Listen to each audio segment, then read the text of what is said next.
asalaamaaleykum ñi ngi soog a ñëw di voté nañ ba pare dugg nañ voté élection municipale voté élection départementale nit ñi teel nañoo dugg ñëw itam fekk nañ fii nit voté nañ ci jàmm ñi ngi ñaan tam voté bi déroulé wu ci jàmm ndax jàmm ci la lépp xaj. def nañ campagne lu mat une quinzaine de jours ñëw nag ci li ñu déggagun ci suñu représentant yëpp mooy lépp a ngi se déroulé wu dans le calme alhamdulilah yal na yàlla def mu lépp continuer noonu ba ñu proclamer le vainqueur incha allah. Je viens d'accomplir mon devoir citoyen en votant aussi bien pour les élections municipales que pour les élections départementales. J'ai trouvé une foule. Les gens se sont rendus très tôt au bureau de vote et sont en train d'accomplir leur devoir. Tout se déroule dans le calme. Les échos que nous recevons également des différents centres de vote de la commune nous laissent croire que tout se déroulera dans le calme. C'est cela que nous souhaitons et qu'au bout, que tout se passe bien et qu'on proclame un vainqueur et que les vaincus félicitent le vainqueur. Merci. Comme pour l'instant, comme kenn amul dara lu mu wax mën nañu bu dee est-ce que mën ngeen kenn si ñoom moom mooy ñëw kon ñeneen ñi jox leen.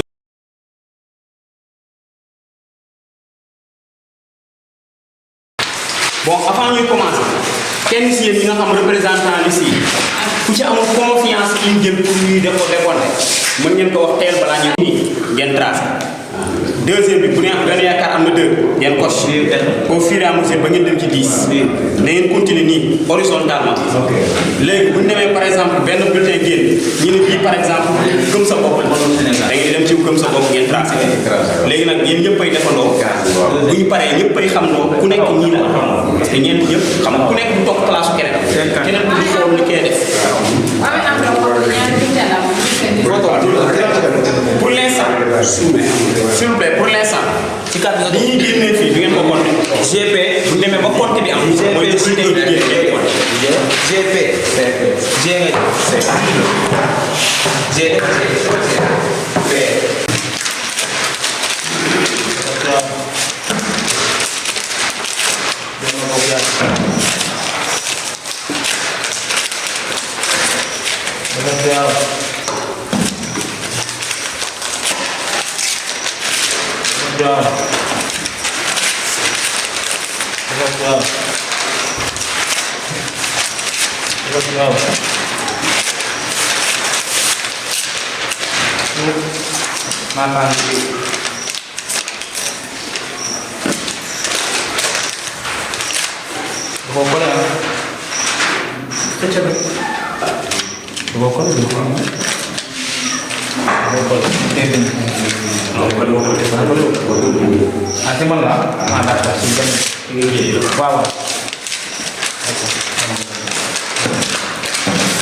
ñu dem ci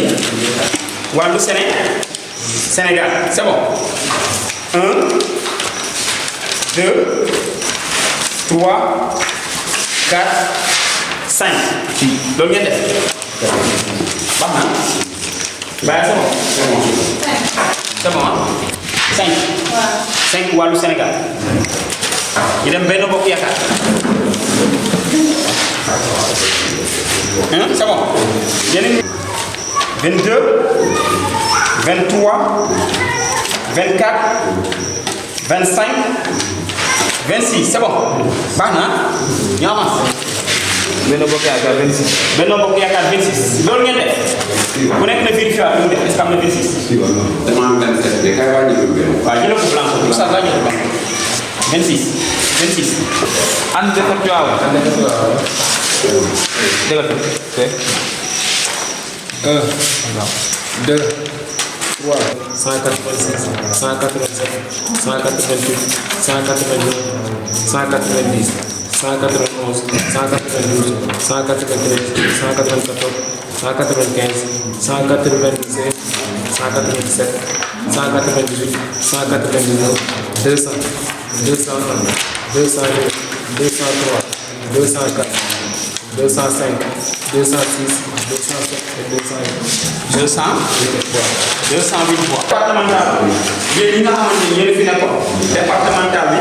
am nañ 205 voix. 14 bulletins nuls. Gëm sa bopp non Benno Bokk Yaakaar 85 n'est-ce pas 85. Gëm sa bopp 23. Wàllu Sénégal 35. CPJ 17. Yewwi Askan Wi 31. Bulletin nul 14. nangu ngeen loolu. d'accord ngeen ci loolu. ñu demande après ci dépouillement municipal. ñu ne nombre de votants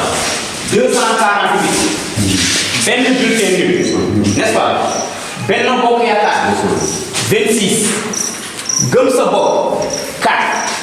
suñu naataange 3. Wàllu Sénégal 5. ànd defar Tivaouane 208. CPJE 0. Parti socialiste 1 voix. Yewwi Askan Wi 0 voix. d'accord ngeen ci.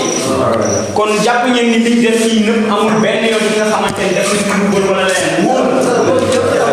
donc maa ngi leen di gërëm di leen sant di jéggalu aussi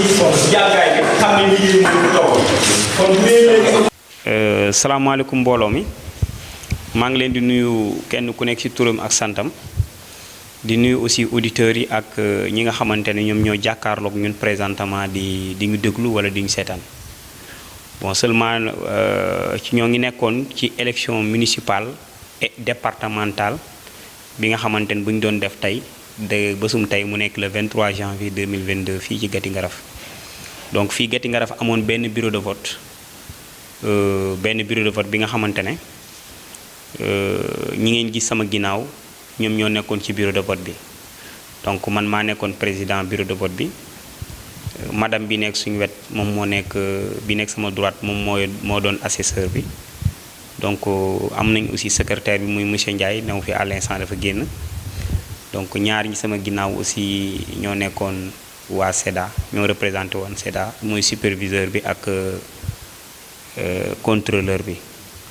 donc keneen ki suñu ustaas la ci école bi la nekk donc dafa nu doon appuyer moom tamit ci jàppalañ ci liggéey bi donc bi ñu defee élection yi ci débuté ko ci jàmm ak salaam ñu jeexal ko aussi ci jàmm ak salaam vraiment votants yi ñëw nañ électeurs yi ñëw nañ vraiment en masse ba ñu mujj am au moins 205 ñi nga xamante ne moom mooy votant ci élection départementale bi mais bon seulement nag mën nañ wax bi nombre d'électeurs inscrits ci liste électorale bi mu ngi nekkoon 325 inscrits ci bureau de vote Gati Ngaraf donc départemental bi ñoo ngi am nombre de votants 205 kii bi comment dirais-je élection municipale bi ñoo ngi amoon aussi même chose même liste la même nombre même nombre c'était 325 mais ñoo ngi am nombre de votants 248 votants ñoom ñoo voté ci municipal bi donc bi ñu defee suñ dépouillement bi avec peut-être suñ amoon nañ assistance bi nga fi woon moom mooy les représentants de chaque liste de chaque membre en quelque sorte mooy ñi nga xamante ni ñoom ñoo nekkoon ay candidats ñoom ñoo ngi fi woon bon seulement nag dem nañ peut-être après liggéey bi mu jeexee lañ dem ku nekk dem sa yoon. donc en fin de compte bi ñu defee dépouillement bi dañuy jox directement les résultats yi nga xamante ne moom la ñu am fii donc pour élection départementale bi sur nombre d'électeurs inscrits on avait 325 inscrits maintenant sur ce on a eu nombre de votants 205 nombre de votants hors bureau original mooy ñi nga xamante ni dañoo voté ci bureau bi alors que ñoom inscrire woon leen ci liste bi peut-être beneen liste lañ leen inscrire mais comme ñoom liggéeyu état la moo leen yindi woon fii ay ndawal buur lañ dañ ñëwoon di def mission moo leen indi woon fii donc moom la ñuy wax nombre de votants hors bureau originel ñaar dong lañ ci am. nombre de bulletins nuls bi ñu calculer nombre de bulletins nuls ñi nga xamante ne bulletin nul mooy yenn bulletins yi nga xamante ne laajuñu wala wuñ ci li nga xamante ne mooy li ñu warloo li ñu laaj. par exemple bulletin bi nga xamante ne dañ koy fekk dara du ci nekk xëy na peut-être électeurs yi da ngay gis ki nga xam day voté dem jël li mu waroon def ci biir kii bi sotti ko fële ci kees bi ñëw indi bulletin bi kese te dara newu ci mu sotti def ko ci biir urne bi mooy fi ñuy war a mën a def bulletin yi. donc biñ colté yooyu wala nga gis kenn ki nga xamante ne aussi day ñëw indi bulletin def si ñaari ñi nga xamante ne duñu ay ñoom ñaari candidats yu wute loolu tamit dañ koy jox considéré comme bulletin nul. loolu tamit am nañ ci nombre de 14 ñi nga xamante ne dañ koy génnee sax ci bulletin yi nga xamante ni yu baax yi ñu war a compter muy nombre de suffrages valablement exprimés. donc bu ngeen gisee ni ma waxee ak ñi ma compter donc c'est-à-dire normalement bu ñu commencé 205 votants ak 14 bulletins nuls kon ñoo ngi desee 191 bulletins valablement exprimés. donc si 191 yooyu la ñenn ñi nga xamante ne mooy candidats yi ñoom ñu séddoo ko donc si candidats yooyu Benno Bokk Yaakaar am na ci 85 voix Gëm Sa Bopp am ci 23 voix Wàllu Sénégal am ci 35 voix CPJE Nay Leer am ci 17 voix Yeewu Askan bi am ci 31 voix donc loolu mooy li nga xamante ne moom lañu am ci élection départementale yi donc bi ñu paree suñu dépouillement ci élection départementale bi lañ dem ci élection municipale bi ci dépouillement élection municipale bi foofu tim dama koy baral comme li ma expliqué woon rek dañ koy dem directement nombre d'électeurs yi ñoo ngi nekkoon 325 inscrits ci liste d'émargement yi mais bi ñu jëlee ñu xaar ñi nga xamante ni war a ñëw ñoo ngi am lu dul 248 votants 248 personnes ñoom ñoo voté donc ci biir loolu ci biir 248 votants yooyu ñu am ci heureusement benn bulletin moom moo ci nul comme ni ma leen expliqué ci cappaandaw bi bulletin yi ni muy nulee comme ni mu leen ko waxee rek mooy bulletin yi nga xamante ne du am dara wala ñaar ñi nga xamante ne ñaari candidats yu bokk ci benn enveloppe yooyu yëpp ay bulletin nul la mais fii benn bulletin nul dong lañ ci am. léegi nombre de votants hors bureau originel timit mooy comme ni ñu leen wax rek mooy deux nombre de votants hors bureau originel donc nu am nombre de suffrages valablement exprimés bi ñu wàññee loolu ñoo ngi am 247 très bien 247 bulletins valablement en fait nombre de suffrages valablement exprimés c'est-à-dire bulletins yi nga xamante ni ñoom wuyu nañ ci li nga xamante ni mooy lu ñuy laaj donc ci 247 yi nga xamante ni moom ñoom ñoo wuyuloo si ñenn ñi si lañ ko séddale siñ ko séddoo donc ñu dem directement Benno Bokk Yaakaar mu ngi am 26 voix Wàllu Sénégal am 5 voix CPJE Nay Leer am 0 voix Sunu Naataange Réew am 3 voix Yewwi Askan Wi am 0 voix Parti Socialiste am 1 voix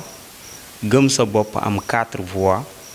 Ànd Defar Tivaouane am 208 voix